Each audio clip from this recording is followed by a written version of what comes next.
Will को बताया कि मेरे पास मोजार्ट कॉन्सर्ट की टिकट्स हैं, क्योंकि वो कभी भी किसी ऐसे कॉन्सर्ट में नहीं गई। विल पहले तो जाना नहीं चाहता था, लेकिन फिर थोड़ी हिचकिचाहट के बाद वो मान गया। उस रात लुइजा बहुत अच्छे से तैयार हुई और वो बेहद सुंदर भी लग रही थी। विल ने भी एक सूट पहन लिया, दोनों साथ में बिल्कुल जच रहे थे। वो रात बहुत अच्छी रही और विल शो से ज्यादा लुइजा के साथ होने की खुशी महसूस कर रहा था। उसे ये सब इतना पसंद आया कि जब वो घर लौट रहे थे तो उसने कहा कि थोड़ी देर और गाड़ी में बैठकर म्यूजिक सुनते हैं। इस पर लुइजा ने तुरंत हाँ कर दी। फिर कुछ दिन बाद लुइजा ने अपने बर्थडे पर विल को अपने घर डिनर के लिए बुलाया। डिनर एकदम बढ़िया जा रहा था, लेकिन फिर पैट्रिक वहाँ आ गया और उसकी विल के लिए जलन साफ दिख रही थी। विल ने भी ये देखा और जानबूझकर और मस्करी करने लगा। वो लुइजा के साथ फ्लर्ट करने लगा ताकि पैट्रिक को और गुस्सा दिला सके। खैर फिर एक चिढ़े हुए पैट्रिक ने लुइजा को एक काफी अजीब सा नेकलेस गिफ्ट किया, जिसे लुइजा ने जानबूझकर नाटक करते हुए ऐसा दिखाया कि वाओ कितना प्यारा है,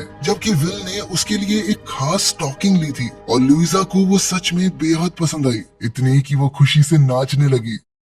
फिर अगले दिन विल लुइजा को पास के एक किले का टूर करवाने ले गया। वहाँ उसने लुइजा को अपनी सबसे पसंदीदा जगह के बारे में बताया, जो थी पेरिस, और वहाँ का एक छोटा सा कैफे जहाँ वो पहले कई बार जाया करता था। लुइजा ने उससे कहा कि वहीं चलते हैं ना, लेकिन विल ने उसे समझाया कि मैं वहाँ पर बिल्कुल उसी तरह से जाना चाहता हूँ जैसे पहले जाता था, ये बेकार सा शरीर लेकर नहीं। फिर घर वापस आकर लुइजा के पिता ने अपनी नई नौकरी मिलने का जश्न मनाया। पता चला कि विल के पिता ने उन्हें महल में मेंटेनेंस का काम दे दिया था। लुइजा खुश तो थी, लेकिन उसे थोड़ी चिंता भी हो रही थी कि कहीं ये नौकरी उसके पिता को गलत वजह से तो नहीं दी गई। तब विल ने उसे समझाया कि इसका मतलब सिर्फ इतना सा है कि तुम्हें अब सबके लिए चिंता करने की जरूरत नहीं है, अब वो थोड़ा अपने बारे में सोच सकती है। फिर आया रूपर्ट और एलिसिया की शादी का दिन, जहाँ विल और लुइजा एक साथ गए। शुरुआत थोड़ी अजीब थी, लेकिन धीरे धीरे सब नॉर्मल होने लगा। फिर लुइजा ने थोड़ी ड्रिंक ली और विल को लोगों के साथ घुलने मिलने के लिए कहा। इसके बाद विल की एक दोस्त मैरी ने